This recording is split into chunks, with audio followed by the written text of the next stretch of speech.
Hi everyone, FIDE Master Dennis Monokroussos here, and we've had quite a few viewer games accumulate, so I'm going to go over some of them, not all of them. I think I'll save a couple of them and maybe throw in a viewer question for next time. Alright, so we begin with a submission from Monokroussos, who's a Class A player, and he says this. Hi Dennis, I will use Fritz to delve into the tactics and see if I missed any tactical shot in my attack, but I'm interested in how I could have improved the strategic aspects of the game and the early endgame issues. In particular, could I have locked the pawns with e5 at some point? Which pawn should I recapture with on move 15? And should I have let the h-pawn go on move 39 and counterattacked? Thanks. Okay, well, let's have a look. So he was white. His opponent was a near expert player. This was in the Minnesota Open. And away we go. So we start off with the ready, which turns into a King's Indian attack. And here white played a3. So already, all right, this isn't a huge deal, but not really a move I like very much for a few reasons. I mean, one is that it's really not necessary at all to play something like this. Secondly, sometimes the a-pawn does push. It really depends. So, for example, okay, the two main moves here are rook to e1, which has the idea of pushing forward to e5 and going for the kingside attack in many cases, or to play c3. And the idea of c3 is to go for e5, but then to play for d4. So it's to try to go for a kind of superior center rather than trying to shove everything over to the kingside and attack like crazy. And actually, against the kingside fianchetto, the direct attacking approaches aren't really as successful. So this kind of idea is standard. Now, about the a-pawn. So let's say, for example, that black played e5 here. Well, in this position, it's fairly common.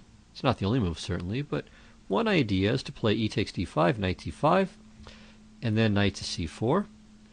Let's say black plays h6, which is actually pretty typical. Rook e1, rook e8. And now white often, maybe not this move, but very often even here, will play a4 to safeguard the knight on c4, so it can just stay there like a Rock of Gibraltar. And remember, the King's Indian attack is essentially a King's Indian reversed, and there are many very similar variations like this, where it's a black knight on c5 supported by, or let's say not supported by, not directly supported by, but stabilized by that pawn on a5, preventing white from kicking it away with b4, or in this case, black playing b5. So a3 is a waste of tempo with respect to any kind of kingside attacking play, and with respect to this plan where the knight goes to c4, it would just be a waste of a tempo having to push a4 later on.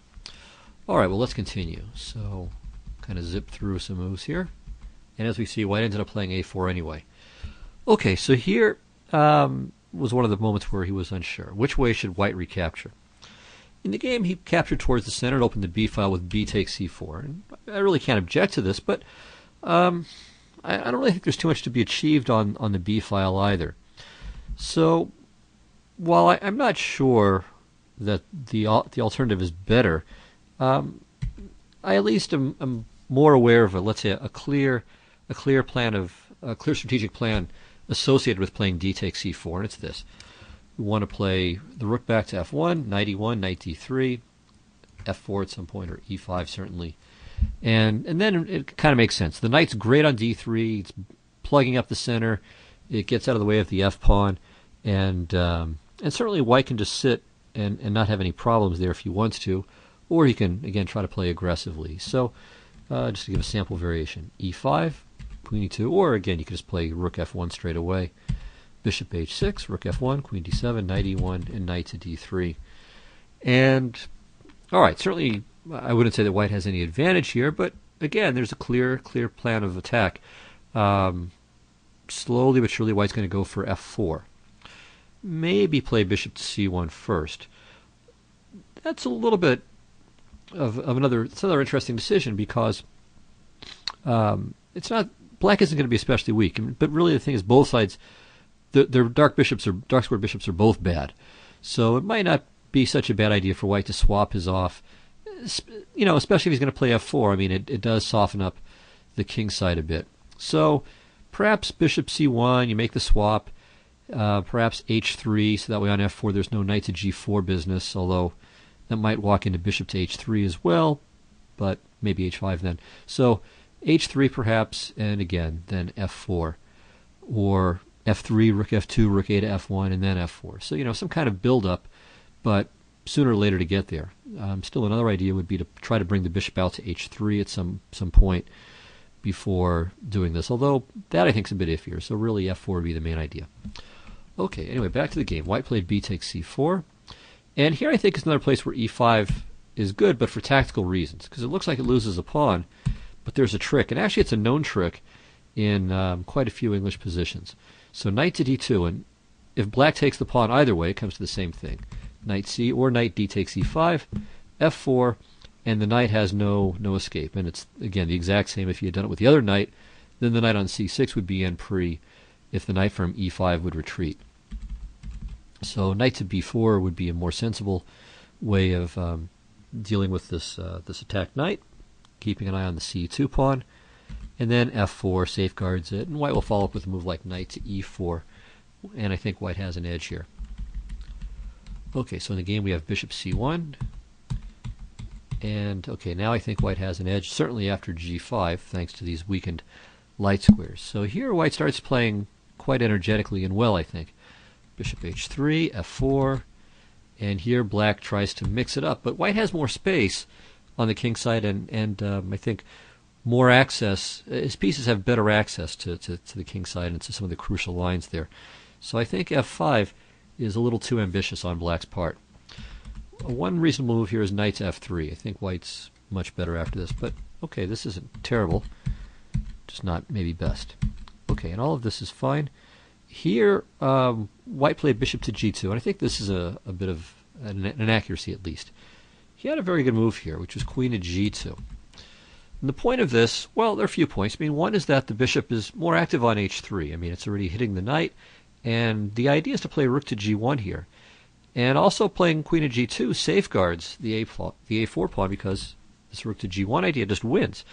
There's in fact no way for black to defend against the simple threat of bishop takes f5, followed by rook f5, queen g7 mate.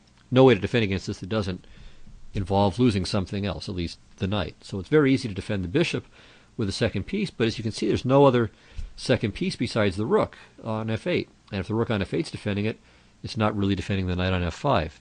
So white just wins here. Of course, queen takes a4 isn't forced, but the point is that the pawn is now indirectly defended. White's going to play rook to g1 anyway with a nice position. So bishop g2, okay, now it's much more unclear. Here, a really very pretty tactical variation. So this has nothing to do with strategy in the game, but it's still very pretty, so I'll show it to you. Okay, white's best move here may be bishop to e4. Attacking the knight, again, preparing rook to g1 stuff. Okay, so let's say queen takes b1. Show me. Rook to g1. Bishop takes e5. Why not? Well, bishop f4. Okay. Threatening the queen, threatening the bishop. Queen takes g1 is the only move.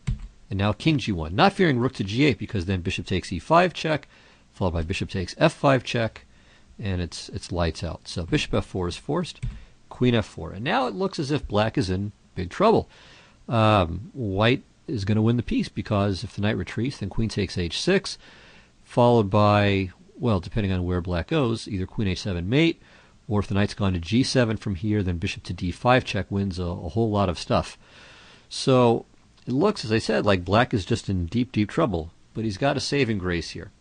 Oh, and he can't play rook f6, which would be nice, with the idea of bishop takes f5, rook b to f8, regaining the piece, or maybe regaining the piece, maybe not because of queen e5, but in any case, the problem with rook f6 is simply queen takes b8 check. But black has the remarkable rook b to e8, bishop f5, rook f6, and there's no way for white to save save the bishop here, or at least no obvious way to do it, because if he goes to the g file, then he's going to walk into, actually, what will happen if he plays queen g4? Because there's no rook g8 on account of bishop to g6. So, well, maybe one problem with it is just rook e to f8 then, because if the bishop moves, then there might be some kind of perpetual along the f file. Okay, and if he can't go to the e file, obviously, and if he retreats the queen, on the f-file, then rook e to f8 could be good because there won't be queen to e5 pinning in reply. But white has one winning effort here, winning attempt with queen to c1.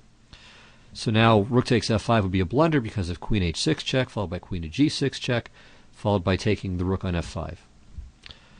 But rook e3. And remarkably, there doesn't seem to be anything great for white here. Let's say bishop to g6, and now rook f4. And it appears that black has perpetual. Or, yeah, I mean, it's should be perpetual here. I mean, threat is not just for the rook from f4 to go to g4, h4, g4, f4, or whatever, and give perpetual that way, but there could also be some problems with rook g3 check, and then harassing the king on the h-file. I mean, it's close to a mate, and certainly white doesn't have any real winning resources here. So this would have been a very interesting draw. All right, in the game, white played bishop to f4, and now if black had played knight to e3, he'd be a bit better, but it's complicated. So queen f2 was played, and it was a mistake. And in this position, white is in control here. Down a pawn, but the two bishops and the passed e6 pawn more than compensate.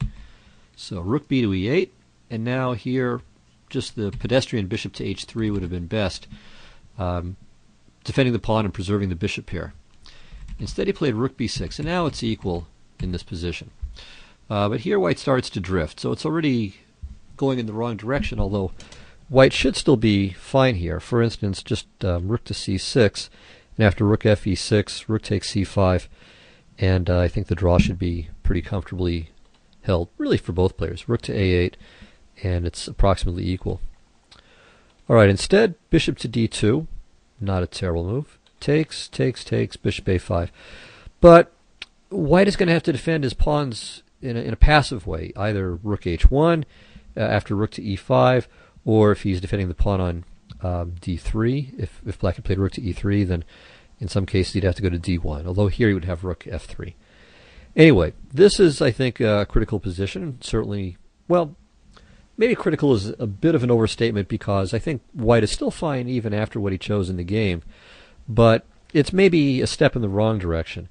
So he asked, okay, should he defend the pawn passively or go for some kind of activity? And I think here it would have been better to keep the rook active with bishop to c7, and on rook takes h5, bishop to d6. And this looks like it just basically forces a draw, or at least it constructs a positional fortress.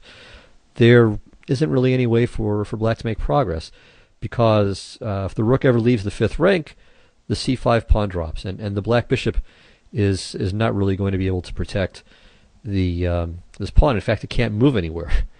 So this is rather a bit of a hassle for the black pieces, so to be sure.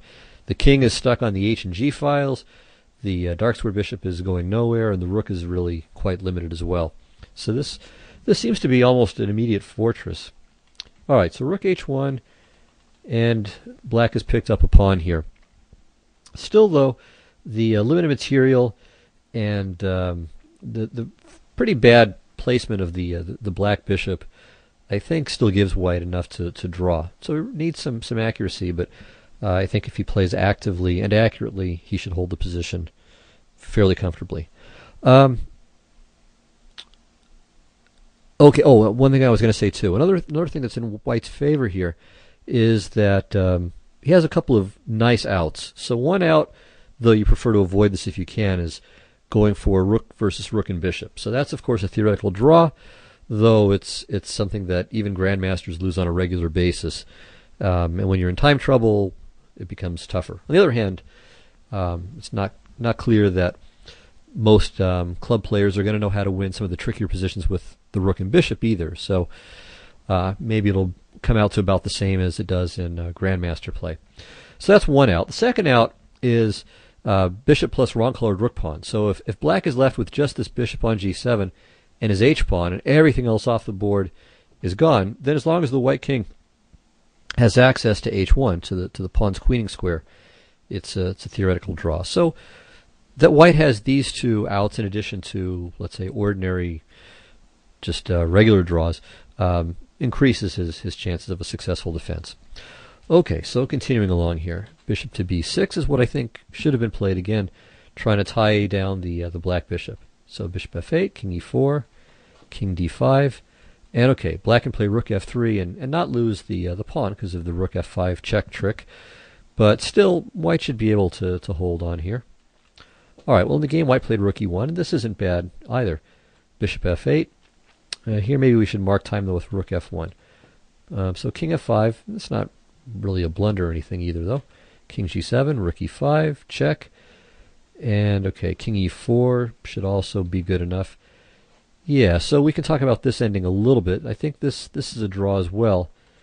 What white does is just parks his king on f7, puts the bishop, or sorry, you can play the king back to e4, but basically the important thing is put the bishop on d2, and I think this holds.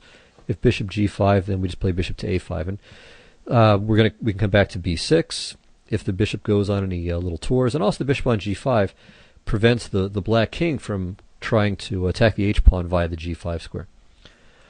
Alright, so king e6, rook check. Okay, I think maybe king d5 instead, but alright, this is okay too. The danger is that the king might get cut off from everybody on the 7th rank, so it might have kind of over-penetrated. He might have run in too far and need to back out of there.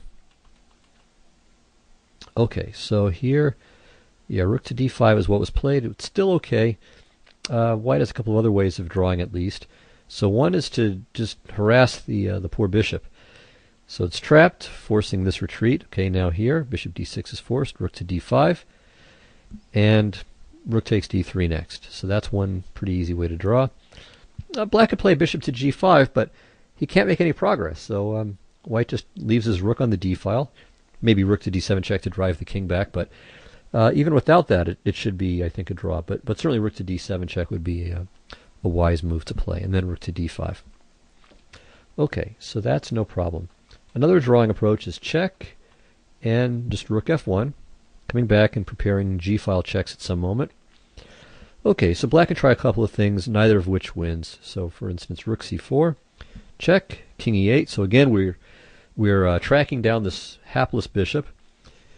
Rook e4, what else?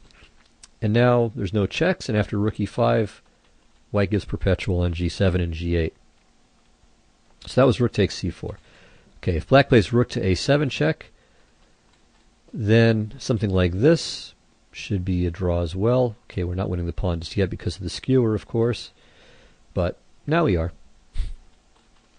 Okay, so black can pick up a c-pawn at some point, but again, with the really limited material, this should be a pretty easy draw. But one thing I should say, by the way, is that while rook and bishop versus rook is a draw, and bishop and wrong-colored rook pawn is a draw, rook, bishop, and wrong-colored rook pawn versus rook is not a draw. So in other words, if white were to play bishop takes c5 check, and so give up the bishop and then give up the h-pawn, that cannot be held. That is a win for black, but of course there's no reason for white to go down that path. Okay, in the game, white played rook to d5, which was perfectly okay. And here maybe rook f3 would be the best move. Again, cutting off the black king, and again harassing the bishop on f8 as well. But rook to d5 is okay, and even this is all right. Though now the margin for error is getting a little bit smaller here. Okay, so here white brought the king back to d6, but that actually seems to be a losing move. Although again, as I said, now the margin for error has really shrunk almost to nothing at this point. So king to b5, I think, is still... Wait, no, this doesn't hold. Sorry. Let me think here.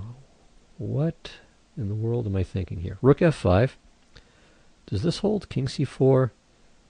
Takes, king g5. Yeah, okay. No, I was right. All right. Yeah, we're just drawing by a tempo here. So this is fine. And if rook h4, king to b4, king f7, and only now do we take on c4 with a dead draw. So that was the last chance to save it. Here, white played the natural king d6, but after rook f5, it turns out that the white king is cut off. It's not so much that it's cut off on the d file, although that's not pleasant either, but it's kind of cut off both ways. It's cut off on the 6th rank as well. And between the two, black is winning. And here white made a poor move, king to e6. After rook to f6 check, he just resigns straight away because black is just going to take the rook next move, play king g4, and the h-pawn queens. What he should have played is, for instance, rook h1, but now, okay, here's a sample winning approach. So again, we keep the king cut off on the 6th rank, and the rook is actually very well placed on a5 because it protects the h-pawn and lets the black king advance. So now h4 is next, unless unless white plays rook to g1 check, but then king h2, followed by the h-pawn advancing all the way to h3, and it's a very easy win from this point. Okay, so a long game, an interesting game, and yeah, one that certainly went back and forth, but black ended up with the last trump. Okay, next game. This is Shumi UCD against Sarsinas, submitted by Sarsinas, who is black, and he writes this. Hi Dennis, I played this long play game against another forum member, Shumi, and okay, so he says, I've tried to analyze it on my own, I've also used engines, but I'm not sure I understand what the correct plans are for each side. I realized that being 2 pawns up, I needed to just develop and consolidate, but that was easier said than done. He made a video on the game, and he says, but I'm not sure about the game in general. I don't think engines really understand the game either. They seem to differ in their evaluations and even differ on where I went wrong. I'd appreciate any insights you have. Thanks. Okay. Well, yeah, I mean, I have some general ideas, but it seems to me that White's sacrifice was not entirely crazy. So I think he always had compensation, and whether it was full compensation, that I'm not positive, but certainly it wasn't bad. So it was always a reasonable amount. Anyway, let's take a look at the game. So since you had black, we'll flip it around. So we've got the advanced variation of the Caro-Kann, and black played c5 rather than the sharp stuff with bishop to f5. Now here, really the way that white should play against this, or the principled way to play against this, is to try to punish it. You grab the pawn, and then black has a choice. You can either play knight to c6, maintaining the Caro-Kann nature of this opening, or playing e6 when black is heading for the Steinitz French a tempo down. So the bad news is he's a tempo down. The good news is it's the Steinitz French, which really isn't a terrifying line. Although white could also still try to play greedily here with bishop to e3. So bishop e3, knight h6, c3, knight f5, bishop to d4. So this bishop basically is a glorified pawn, but okay, it can't promote. That's the bad news for the bishop, but maybe someday it'll turn into a bishop again. Anyway, this is one way that white could try to play. The Steinitz French version is just knight f3, takes bishop d3, and play just goes on from here. So as I said, white's, I believe, a tempo up on a regular Steinitz line, but it's not really a very dangerous line for black at all. The Steinitz French, okay, with the extra tempo, it's a little bit closer, but still black should be okay. All right, so knight c6. This is the more Caro-Kann approach, trying to keep the bishop on c8, or trying to give it still the opportunity to come into the game. So white should play bishop to b5, protecting the pawn indirectly. And now probably e6 is forced after all. The bishop has nowhere really good to go, so he should just solidify the pawn on d5, prepare to develop his king side, and of course threaten the pawn on c5. All right, so play typically goes something like this. Okay, if knight c6, white plays f4. If bishop takes c6, then once again we have the cementing pawn on d4, also known as a bad bishop, and play just goes from here. So that's the beginning, let's say, of one important variation within this c5 complex. So c3 I don't really like so much, and ditto for maybe knight f3. Knight e2 could be tried. This is sort of interesting. So that bishop to g4 doesn't really have the same effect, and you might still try to track down that bishop. But all right, knight f3, bishop g4, and even here maybe d takes c5 is more principled. And on e6, then either bishop to e3, and it may end up on d4 again someday, or b4, when you might have some kind of goofy Botvinnik system like play. All right, well, in the game, white decided to just break the pin and give up some material.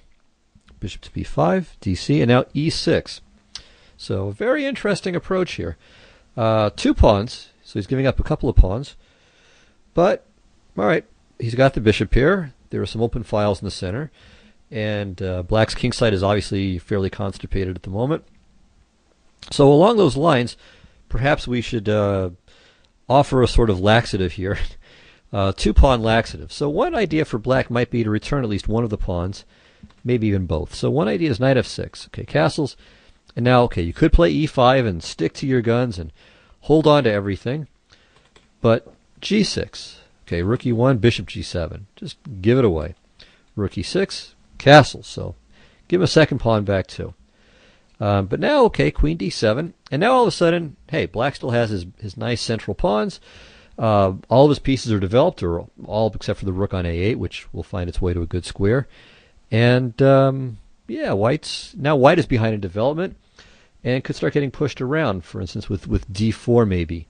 So I like black's position here. I think this is not such a bad way to go, and it really fits with a kind of approach in general that I like. I mean, when my opponent's gambit, sometimes I'll keep it, but very often, I mean, I'll look for a way to return it, and in the process, let's say, neutralize all of his trumps, and maybe even have some of my own when all is said and done. So this would be the kind of approach that I would like, frankly, in the position. So yeah, you can hold on to the pawn grimly, gritting your teeth, but you know, if you can get a good position, even if you're returning the extra material, may not be a bad idea. It's a matter of personality too. I mean, I prefer to have the initiative. I don't generally like suffering for a pawn for a long time. I mean, I'll do it, you know, if I think I can get away with it and it's best, and that gives me the best winning chances, then, you know, you do what you got to do.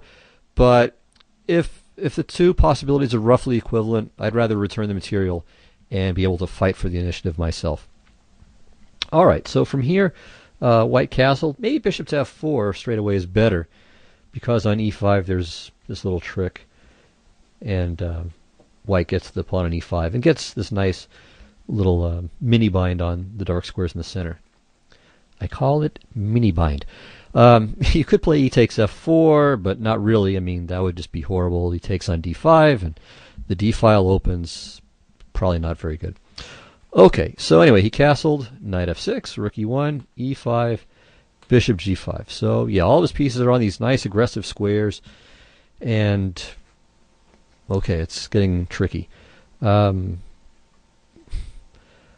don't know. One idea might be to play a6 just to drive the bishop back, and I have the option of playing b5 in some cases, but and also maybe just to have the b5 square controlled in advance. But all right, I mean, white definitely has pretty reasonable compensation here. After castling, okay, now I think it goes beyond compensation to he's just got the advantage. He's got a real initiative and an attack going. Okay, so he played rook a to d1, kind of continuing the same central strategy he had before. But now I think he could just start go headhunting, and you're in trouble. So rook a to b8, or rook a to c1. And for instance, if you play e6, trying to tidy up all of the pawns, well, now you get creamed with bishop c6, knight to b5, and then rook takes c6 check. And you can't take because of the fork. If you go to b8, he just doubles rooks on the c file. If you go to b7, he has rook c7 check. So this is awful. So after rook a to c1, probably king to b8 is your best bet. But then he has another trick. So he takes, okay, if queen c6, well, if nothing else, rook e5, but there probably is something else. And if bc, then rook e5. All right, so your position's still playable, but he's made some progress here. And he's probably a little bit better. Okay, so rook a to d1. Now maybe d4 is best. But okay, you played knight to d4, so you're trying to do it all with pieces. But he could have, I think, sacrificed the exchange here. And one very pretty line. So rook d4, e4, bishop f4. And now if you step out of the way with queen to b6, which looks pretty good at first glance, I mean, you're up, first of all, you're already up a lot of material. You're up the exchange and 2 pawns. And you're threatening 2 of his pieces. Well, if the knight moves, then the bishop hangs. But despite all of that, after rook to c1, you're just dead. If dc3, rook c3 wins the queen and probably forces mate pretty quickly. So the best move here is not queen to b6, but e5. And then on bishop takes e5 to play queen e6, taking advantage of this pin. Still, Two can play at the pin game. So bishop to d3 threatens bishop f5. Knight e4 is probably forced because of g6, then queen f6. So knight e4, and now bishop takes d4. And although black is up the exchange, white is much better at this point. So rook takes d4 is best. Queen g3 is okay. Here probably you had to play h6, and on rook e5 hg, rook d4, rook h4, and I think black is holding on here. So instead, knight to e6. Okay, and now takes, and takes. So he's only down one pawn now. And yeah, you're definitely in big trouble here. Maybe queen e7 is best. After queen b6, he's clearly winning. Knight to a4, and black resigned here. All right, so very interesting game. I think the sacrificial idea is not so bad, and maybe it's actually pretty good for blitz because I mean, black's moves are all extremely natural. So. Well, and you guys played a slow game, I guess, but maybe even against very strong players, this might work as a little tricky line. Although, you know, and I think the other thing too, there are some lines. I'm trying to think where it is. I think it's maybe in the short variation against the Caro-Kann. There's some lines where white plays e6 and black meets with queen d6, and maybe that's what black was thinking of in this game with this quick queen d6 here. So I think, again, maybe knight f6 and then g6. This might be the best solution. But even there, it's not the end of the world. So I think it could be a pretty fun blitz weapon. All right, let's turn to the next game. Okay, this is a game between Dennis Strenswilk and I think it's Graham Cridland, better known perhaps to us as El Presidente, who's the person who submitted this. So Strenswilk is a floored master, I think, and Cridland is an 1800, but definitely gave him a good game. In fact, it was a draw. So black submitted and says, I began to experiment with h5, or let's be honest, h5 question mark, or at best h5 dubious, after reading Burgess's The Complete Time and Off, which goes over the more popular alternatives. He explained that h6 was designed to waste a move, so that after rook f to e1, the f2 pawn was vulnerable. The problem is that after h6, okay, well, we'll get to that shortly, there's a trick for white. So he said, it occurred to me, quoting him, that h5 would give black the g4 square, and I spent some time working out the idea. The problem is the line isn't actually very good. It's probably slightly better for white and can quickly go downhill from there. The g5 square can become a really big problem. Anyway, the game is sort of interesting. I missed a few things, notably knight takes e3 on move 15 and bishop to d4. My questions about this game. What on earth was I supposed to do to try to convert the extra pawn? I spent loads of time moving my queen back and forth to try to find a plan in the endgame, ending and failed. 2. Is h5 an interesting thought or just bad? Or both? 3. My opponent let me off the hook a little bit in the middle game, I think. Did white have a plan other than the continued advance of his queenside pawns? Okay, so let's take a look.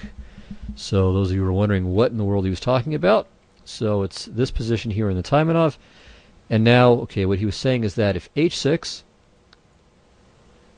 so if you play this, just wait a move here with rook to e1 with the idea of knight takes d4, queen d4, and then maybe knight to g4, and then bishop c5, tricky things like this, e5 is supposed to be a strong move here for white. So h5 was his idea, and actually there are some similar lines to this in the Khan variation. So it's okay, maybe more often with the white bishop on e2, but I have seen this kind of idea before, and I doubt it's really that bad. I think maybe white has some way to get some slight edge, but I think this is playable. It doesn't strike me as wrong-headed or exceptionally risky. So I think this can be worth a second go, certainly. All right, so here white played rook to e1, and black has, I think, a few possibilities here. He played knight takes d4, which is normal, but he could also play h4 or knight to g4. I think both of these are quite okay as well. Knight to g4 threatens knight takes f2, the point being king f2, knight to d4, queen d4, and then bishop c5 with a happy skewer.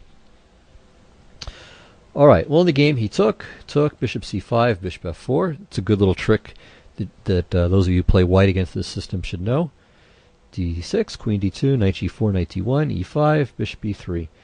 Okay, so here black played bishop to e6, which is okay. I think even here knight takes e3 isn't so bad, though. And after knight takes e3, you can either play bishop to e6, just immediately fighting, or let's say being prepared to exchange off a knight when it comes to d5, or you can even play h4. So continuing with your own aggressive play. And if knight to d5, big deal, queen d8, let's say c3, and then bishop to e6. And you can always still get rid of that marauding knight. Anyway, just an alternative. Not necessarily better than what you did. Okay. Actually, maybe it's a tiny bit better, because I think here maybe bishop takes c5 and then h3 and then knight e3. Well, I don't even think this is better for white. I really think this is just pretty close to equal. Often, by the way, in this kind of position, black can put the king on e7. So there really isn't any need to shuttle it off to the king side. So on e7, it does a very nice job of protecting the d6 pawn. And this is kind of an idea that you might want to keep in mind for later, for this ending. So you had problems defending your d6 pawn and never really found a plan because you're always concerned about, what do you do about it? Well, I think the king on e7, even here, is actually pretty reasonable. So you can maybe play king e7 and h4, inducing g4, and then you try to slowly but surely play for dark square domination. Easier said than done, but that's the general idea. Okay, so here he played b4, which was a mistake. As you pointed out, knight takes e3 would give you a serious advantage. So bishop takes e3, knight e3. Okay, and so, yeah, well, you're asking what plan did he have. I mean, really, I think at this point, having thrust out there with b4, I mean, I think from this point on, black really has no problems, is always equal, and white just kind of self-destructs a little bit more later on. But really, perhaps the best idea from earlier was this. But again, I think black is completely fine. So you have to find something better for him even before this point. Okay, so b4. All right, so going back to the game and just kind of zipping ahead here. Right, so b takes a5 was bad. So, I mean, around here, I think the position is still in the general ballpark of even, although I think black is playing a little bit more successfully. But it's nothing really serious. But b takes a5 is a bad move, so he's just losing a pawn here. And now certainly black has winning chances. Okay, so let's start talking about the game from here. What do? The d6 pawn is always kind of under attack, and it's not so easy to liquidate it off with d5. So how do you make progress? Well, one thing is, it may not be clear that you can make progress, but there are a few things you can do kind of along the way to that. One thing you might do is to play b5 here, for starters. I think b5 is actually a pretty good move. What this does is it, first of all, prevents him from playing c4, or, if he does play c4, then you can swap it off. And so there's always still the possibility of playing for d5. Secondly, this pawn on b5 can support ideas like rook a8, rook a4 at some moment. So you might be able to counterattack against the e4 pawn. All right. Now, what do you do with everything else? Well, I think there are a few other useful things that you can play in the position. One thing you can try to go for is to play h4 at some early moment. And in fact, I think white should have prevented it. So I think after queen e7, which is what was played, white should have played h4. Okay, but I want to go back to this spot here. So h4 is one idea. Another thing that you might consider is bringing the king to e7, freeing one of your major pieces to go elsewhere. You're really not going to be in any danger. Your king is very, very safe there. So I think, let's say, tying yourself down hand and foot with the queen and the rook to the protection of the d6 pawn is not such a good idea. So you can just play king e7 and then free up your other pieces to go outside and play. All right, so queen e7 happened. And here again, he should have played h4, but he played c4, which does gain something for him. But now, okay, here's an example of what I would have done. So h4. So this is unpleasant for him. If he doesn't take, then you may play hg and queen g5. Let's say bring the rook out to the a file. And there can be some really annoying counterplay. Or you can just leave that kind of threat in abeyance. So you might play queen f6 and then play rook a8, rook a1. All right, so let's say he plays g4. Okay, well now, for instance, while it's not forced, one idea could be to play queen g5. Maybe another idea is to play queen c7, again, king f8, e7, and then activate from there. But let's just consider the immediate queen to g5. So rook d6, queen c1 check. Okay, if king h2, then rook to a8 just wins. So you're going to play rook a1 and queen g1 mate. And there's not really any good defense to that idea. Or queen f4 check and then rook to a1. Could also be quite strong. Okay, so bishop to f1 is a much better move. And now rook d6, queen f4. And you're going to regain your extra pawn here. For instance, bishop d3, takes. And black has reasonable winning chances here. It's not quite so easy, since you don't have a passed pawn anywhere, but he's got some weak pawns, he's a bit exposed, and your king is still reasonably solid. So this would be a possible way, just an example of a way that black can try to make progress. And again, remember, there are also other approaches, such as the one I mentioned, where you swing the king over to e7 first, and then try to go forward. Okay, so in the game, black played queen c7, white just marked time. Again, h4, but queen c7 happened. And now after b6, okay, this really takes away the winning chances. So white just did a little tick-tock here, going back and forth and repeated with a draw. Okay, so an interesting game, and he definitely had some great chances there, but well, draw is certainly better than a loss, so that's certainly a good thing, but maybe you could have had something better there. Okay, so let's take a look at the next game. I think this is the last one, but yeah. Okay, whether it's the last one or not, we'll take a look. So this was submitted by White. I think, can't tell if it's iReporter or L-Reporter. So he's a Class C or D player, and he says he won by tactics. It's a London system game, and he had White, and basically was just curious about this. Well, later in the game, there are a lot of tactical errors that I think you would be best served just trying to work out on your own. So just spending time kind of figuring out what happened. But I will say some things about the opening that I hope will be useful to you as you use this again in the future. Okay, so the game went knight f3, d5, d4, g6, bishop f4. Well, one thing I should say too, if you want to play the London system, maybe knight f3 is not the best move for that, because, well, it gives black a little bit more freedom. Maybe you can play something like c5 here, and then you're going to go into an English or a Sicilian if you play e4, and so you really aren't going to get the London that way. So I would think d4 on move 1 would be a more efficient way to achieve that. So knight f3, anyway, we get there, and he played a King's Indian approach, and now here I think there's already an important. This is already an important position in a way. The most common move here seems to be knight to c3. So this goes into what's called the Barry system, and not a big fan of this, but okay, it exists. That's about the best thing I can say for it. I mean, it's not terrible, but I don't think anyone is really staying up nights worrying about it. But if you want to keep it as a London system, I think it's important to play h3 here, and the reason is that black would often be well served playing knight h5, swapping this guy off.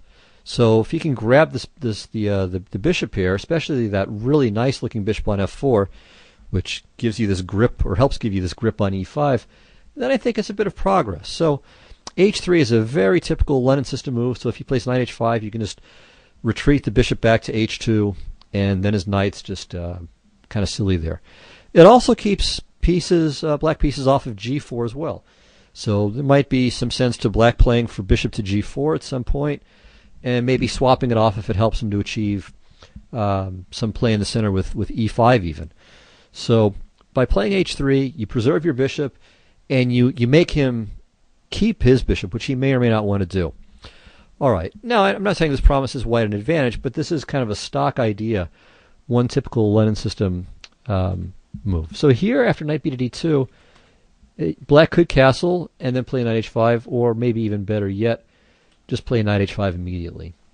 Okay, well, he played knight c6, which is kind of a slightly strange move. I mean, here you might switch gears. So now you might want to stop playing kind of a collie sort of approach with the bishop out on f4, and maybe switch to something like playing c4. So turning it into a regular kind of d-pawn opening, because now he doesn't have c6, and he doesn't really want to play e6, and even if he does, it's not so fantastic. So I think c4 would be the best move here. All right, instead, you played c3, which is a little bit quiet. And again, here black should play knight h5. He played bishop to d7, which is again kind of a weird pass move. Again, I would say play h3, but all right, bishop d3. Knight h5 is what black should play. He played bishop to g4. Okay, and now finally you played h3, kind of you were sort of forced to. And really black's play has been rather peculiar. So definitely white has a very nice edge now. You got the bishop pair, you've got more space, and the knight on c6 is misplaced too. His fianchettoed bishop is really biting on ground. I mean, knight c6 is really odd because that bishop on g7, I mean, it wants to come alive, but it can't come alive unless the diagonal is in some way extended, and that would have to take place with either c5, which the knight is blocking, or e5, which he can't do because you've got too many guys on it. Now, if he could play knight h5 and you didn't have bishop h2, if you had to go back to g3, well, then he could do it. So let's say black's move here, knight h5, bishop g3, knight takes, let's say the h-pawn could recapture there. Well, then black can play e5 and life is good. But now he can't. All right, so he played a6. And here you made a move that looks really funny to me. I mean, I didn't really like it very much, but when I was checking my analysis later with the computer, oddly enough, it kind of likes it. But I think it's because it really has no clue what white should be doing here. So the move is, again, a3. So I don't really get where this is going. So I think the way for white to play is something like this. Just castle, play rook c1, and you're going to play for c4. So you're going to take a little bit more control over the center. For instance, if e6, then c4, and I think white stands very, very well here. So you're not going to take on d5. That's not what you're going to do. But you can either kind of maintain the tension here with your extra space, or at some point maybe play c5, a3, b4, and try to roll the queen side up. But again, you're going to wait. I mean, there's some constructive things that you can do beforehand, and black is really suffering here. All right, if he plays b5 to stop that, well then a4 is very effective. White's much better here. Okay, so a3, b5, and now a4 again would be really good, showing that his pawns were overextended. So instead you played g4, and yeah, here the game's getting a bit random. As a space grab, it's not so bad. As some kind of prelude to an attack, it's really not going to work. I mean, black is extremely solid on the king side. There aren't really open lines there. G4, I think, is a mistaken idea. All right, well, he played knight to a5, and now I think you could just castle or play a4. And in both cases, I think white's still a little bit better, though not as much better thanks to g4. But b3 is, again, kind of an ugly move. I mean, you got to decide which side of the board you're playing on. I mean, you don't have to play everywhere. And b3, it kind of softens up your structure on the queen side. It's no longer as solid. And remember now, okay, if black can play something like c5 at some point, d takes c5, well, then you can see that you're much more vulnerable on the long diagonal because the c3 pawn is no longer protected. All right, so here he played c6, kind of passive, knight e5 castles, and then I think g5 is, again, kind of a step in the wrong direction. So now, the game becomes a bit random from here, and so I'll go ahead and conclude the coverage of the game at this point. So, yeah, the London system, bear in mind, h3 is often very useful to preserve that bishop, and against your opponent's kind of strange knight to c6 move, I think it would have been a good idea to play c4. So you don't always have to go for this setup with c3. You want to kind of know what the basic setups are, but to have some flexibility, so that way when your opponent does something a bit different, you can say, okay, that's what's wrong with this, and then change gears and take advantage of it. Okay, and there is one more game. All right, so this is submitted by Yoella, and he or she writes this. This was my first tournament game ever, and I feel good about it. My opponent was rated 1680, and I had never played him before. I suspect I'm about the same level, rated somewhere around 1700. Okay, my thoughts on the game briefly. I felt playing bishop to g5 and letting him take on c4 was fine. Letting him play bishop to b4 was probably a mistake, and I should have played a3 before queen to d2. Okay, the exchange sacrifice was probably not sound, but I played it because in that position I have a pretty clear plan to follow, and I felt that I had enough compensation because of his really bad bishop. I was unsure of how to make the subsequent kingside pawn push the most effective, and would love your thoughts there. Thanks a lot. Okay, so Yola had white here, and it was a king's gambit declined. And this is a position variation that I've had actually with both colors, certainly in blitz. So I don't know that I'm not sure what's going on in it. I mean, I used to research it quite a bit, but I think again it's a bit unclear. Anyway, from here I think the best plan for white is definitely knight to a4. And the idea is, of course, just to get rid of this bishop and get castled kingside. So the crucial line goes like this. Bishop to g4, knight c5, dc5, castles, queen d6. And then for a while, white was really hurting in this position. Then they found the move queen to d2. And this is actually pretty good, but it's still kind of murky. So bishop takes f3, g takes f3 is best. And just do your analysis here. Check the sources, but it's definitely a weird position. All right, f5 was played in the game, and this I think is just good for black. I don't want to quite say it's bad for white, but maybe it is bad for white. So black has a couple of good options here. One is knight to d4 with the idea of playing for c6 and then d5. The plan chosen in the game was also pretty good. Knight to a5. Okay, white played bishop to g5, which, again, in the intro, the player with white said that this was didn't feel bad about allowing this capture. Actually, black might be better served with c6, keeping it in check and then playing for d5 or maybe b5 in some cases. But knight c4 is not bad.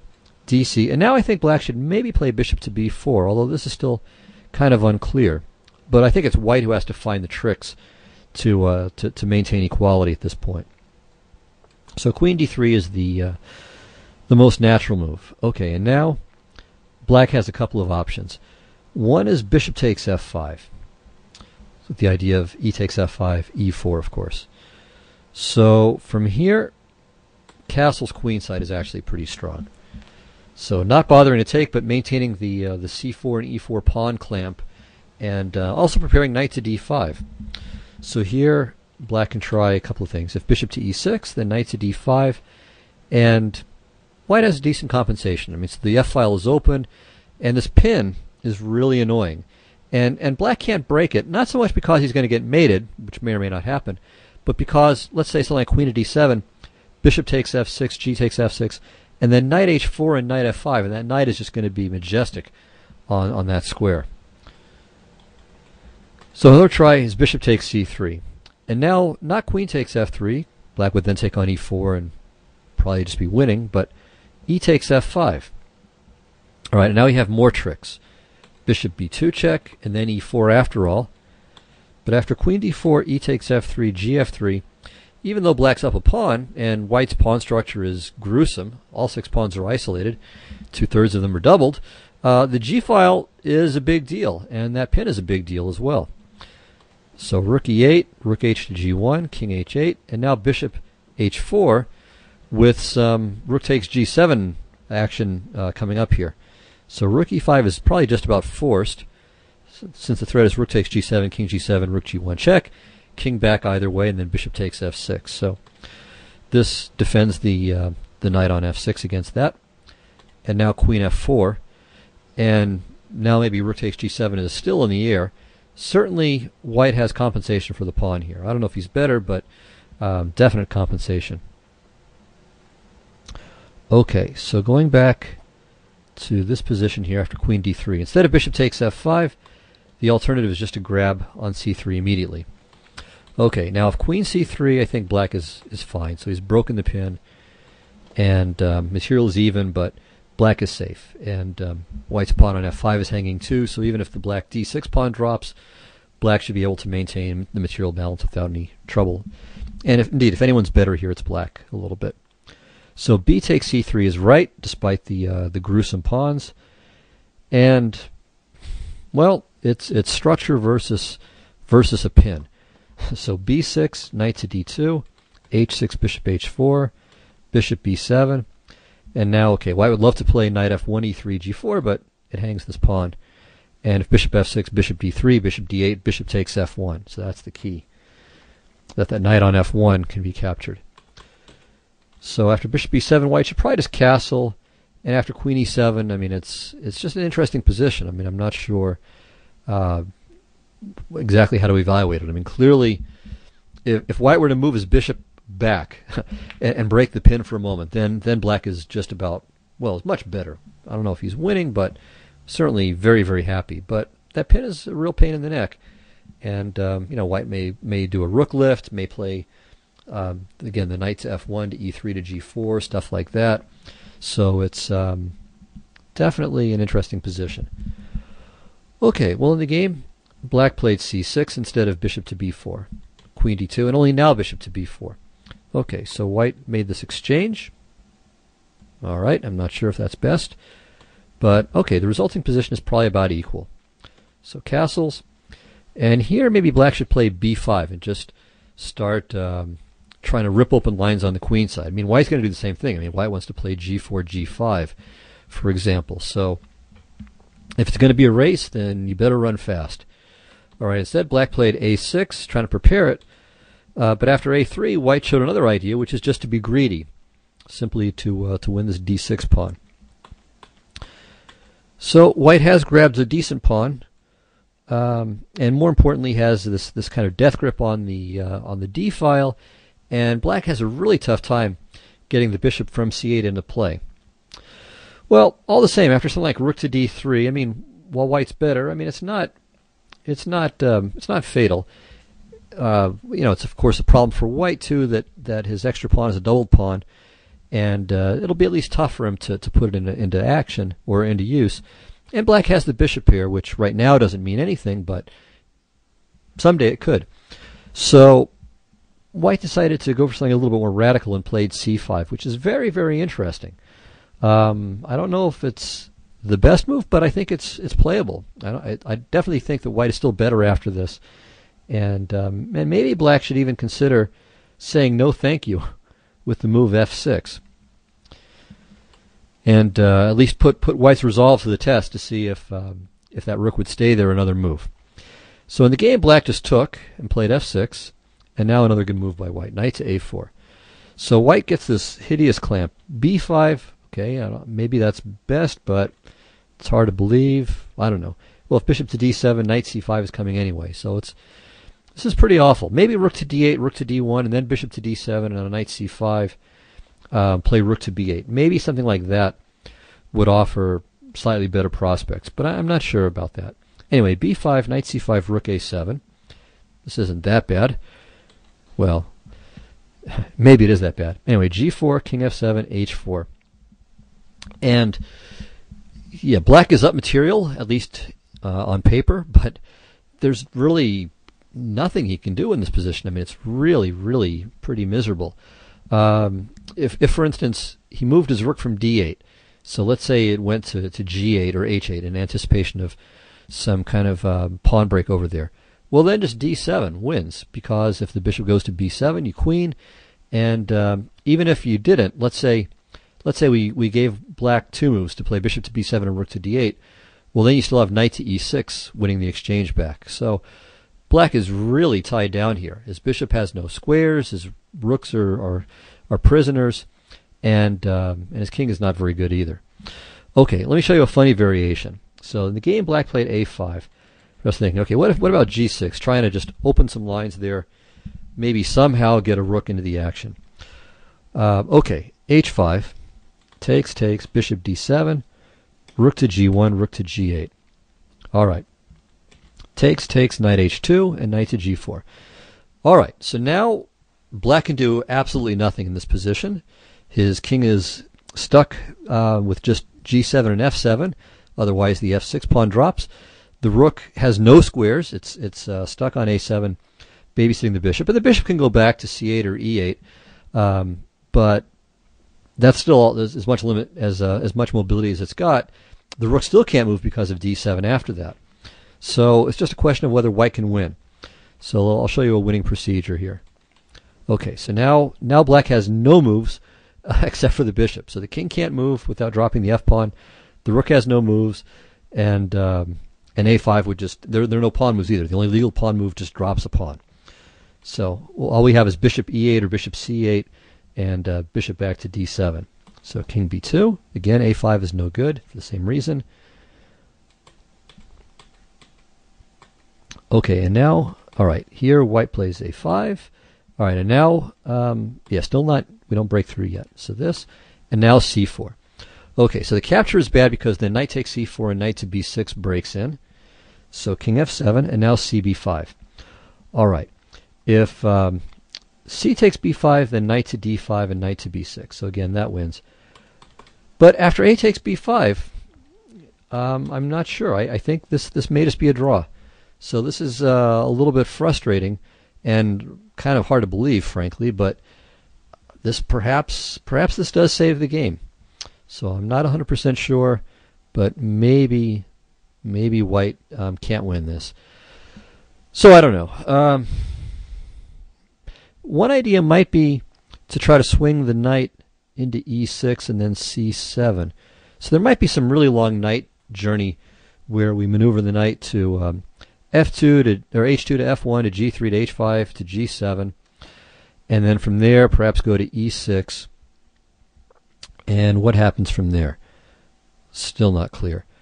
Maybe we can swap the bishop. Well, you know, when he plays bishop d7, then we can take, then play knight c5, and then push the a pawn. So maybe this is a win. So it may just take a bunch of moves. All right. Well, in the game, black played a5. Okay, white played g5. Here, maybe black should try h5, aiming for something similar to what we just looked at, although that's no easy draw by any means either. Okay, b4, a4, keeping black sealed up, and then g6. So this looks natural, looks like a reasonable attempt to open up some lines, but it works out well for white, and white found a very nice way to exploit this. So white took on f6, took on g6. Maybe h5 should be tried, but after this, knight to g5. And white's coordination is just beautiful here. So the threat is now rook to f1 check, followed by knight to one knight or the other going to e6 check, picking up the rook. So that would be the continuation, for instance, after bishop to g4. So that's one win. If black plays rook h8, trying to get his rook out of the way, well, then we win like this. And white wins a piece and the game. So black tried bishop to a6, and okay, white could actually just win material now with knight a6. So either win the bishop, or if black recaptures it, we win a rook. All right, instead, white played rook to d2, aiming to, again, make a check on the f-file, which is pretty strong. Black tried this, and now a very nice game-ending move, knight c to e6, with the simple threat of rook to f2 mate. And it looks like black's best is just rook takes d6. Of course, white could just grab the rook. Certainly nothing too terrible about that. But even better, well, maybe better, is just to check, and we grab this rook instead. Or we put in this little finesse here with knight to g7 check, and then take here. With the point that now we're not only threatening rook takes a6, but also knight to f7, winning the queen. Winning the rook, excuse me. So, very nice game. The exchange sack looked really good. It looks sound. I don't know if it's best, but it's definitely not bad. And it was a very nice job of just keeping black sealed up and putting him away. So, congratulations on a very good game. And well, I hope everyone enjoyed this. So again, there's a couple more games still in the queue there, as well as a viewer question, I think, at this point. So we'll probably do that next week, maybe the week after, if something else comes up first. All right. So thank you once again, and I'll see you next time. Bye bye.